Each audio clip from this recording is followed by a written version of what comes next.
What's up, everybody? Quick Democratic debate follow-up after last night, the night that will definitely go down in history as the Bloomberg roast.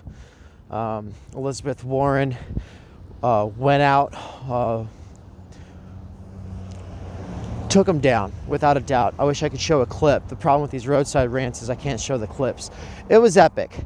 If there's anything that the centrist Democrats or the establishment people are good at, it's calling out racist, misogynist pieces of shit, and they definitely did that, and it was wonderful. It was beautiful, and but what I wanted to focus on are two things. That one gets a lot of coverage because it makes Bernie look bad.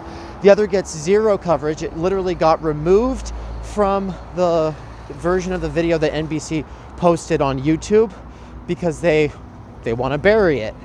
So the first thing that makes Bernie look bad is when they're saying 2/3 of people polled are freaked out by socialism. Bernie did a good job. It was a loaded question. It wasn't, and they weren't letting him finish his sentences, but he held strong, and he was able to finish his points. But there are points that he should have really emphasized. 40% of Americans are okay with what Americans call socialism, which is really just programs like Medicare for all. 80% of Americans are okay with Medicare for all. Gallup poll showed not only that 40% of Americans are okay with with the kind of what gets called socialism like Medicare for all, but also 51% of millennials. These are numbers that are, I don't know where the moderator for that debate was pulling numbers from, but it wasn't Gallup 2018. That's right.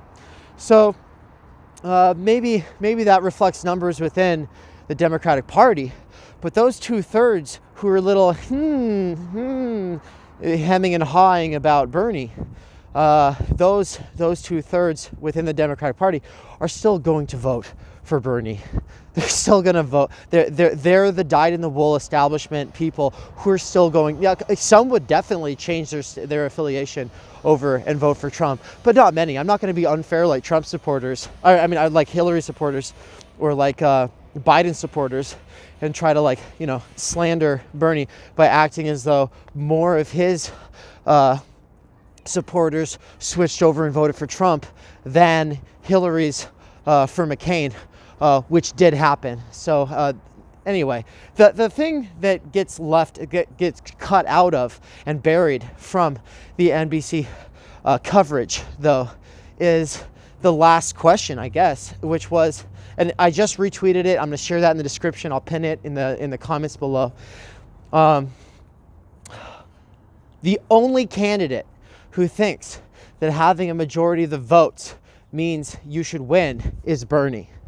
The only candidate who is for democracy and not oligarchy is Bernie. The only candidate who came out against the superdelegate system was Bernie. So the superdelegates, for those who do not know, if you don't know what oligarchy is, it's when the wealthy are able to buy elections. It's when the wealthy are able to control politics. It's big money in politics. And superdelegates are billionaires and millionaires who work for billionaires, who purchase votes that count for more than the delegates. Now, delegates are very difficult to come by. They're hard won from primaries and caucusing during this season right now. And they're often representatives of the party, either establishment people that are retired and have the time to do this, or a lot of grassroots working class people who have to take time off, crowdfund the money to be able to fly to Milwaukee to be able to represent their constituencies and make sure that they're not ripped off, that their constituencies are still represented. They're at the convention, so at the national convention. The superdelegates or what they like to call the unpledged delegates, are purchased by people who are already very wealthy, who are already exploiting the labor of mass amounts of people, and it's a way that they're able to come in very heavy-handed on the elections. Now, last time it was the case that the entire time I was a delegate, the entire time I was fighting for Bernie, the superdelegates were used against us. People would tell me, oh, it doesn't matter because the superdelegates have already chosen Hillary, and that was true.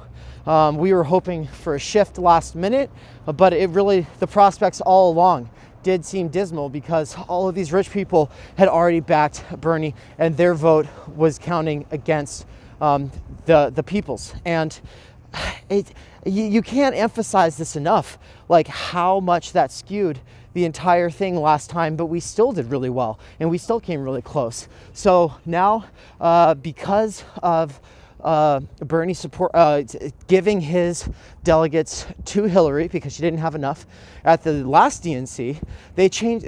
Part of that agreement was to change the rules so the superdelegates aren't in on the first count.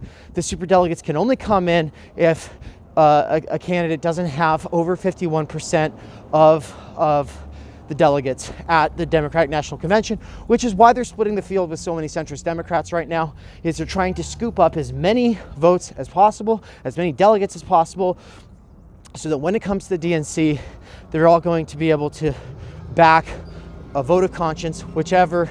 It's going to be bad. But basically, what we're talking about is the field being so split that we're all going to get there. And if Bernie doesn't have over 51%, then the superdelegates get to come in and they get to back whoever they want their nominee to be.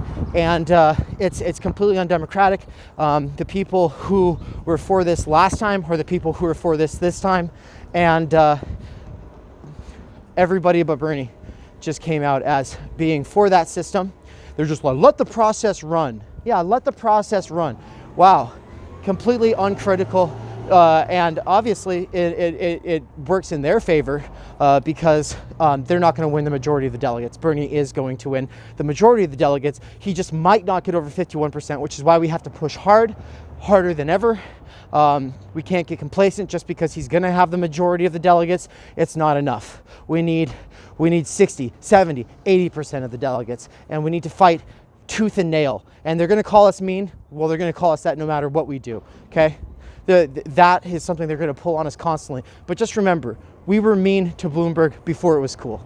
Okay, and now they're all trying to make it out to be like they were going to do that anyway. No, they weren't. They wouldn't have done that if it wasn't for Benjamin Dixon doing what he did, and they all called him a Bernie bro. So peace.